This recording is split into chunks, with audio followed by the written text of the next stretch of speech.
A lot of you have been asking me to explain the law, so I figured I'd take a few minutes out to try to give you guys a better definition of it.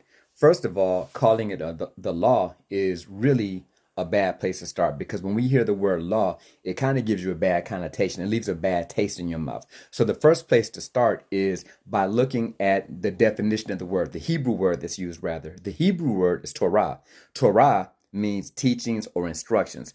So when you look at it from that perspective as being teachings or instructions, it sounds a little bit better. Now, many people will ask, why did God give Israel the law or the Torah? And the reason that was because you have to look at this. At the time that Israel was in Egypt, they knew of their God. They didn't know who their God was. And so what ended up happening is that all the time that they were with Egypt, they understood Egypt's gods and how they had different deities for this, that, and the other thing.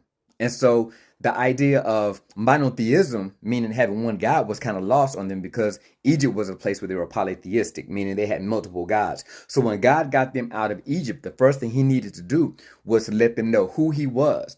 And then he's like, okay, you guys have been acting this way, but let me show you guys how my people, the followers of me, are supposed to act. So ultimately, as he made the covenant with them, he told them, he said, if you would keep my teachings, guard my sayings, then I'll be a God to you and you'll be my people. So ultimately, the law what we call the law or the Torah was all about God showing his people how he expected his followers to act. Does that make sense?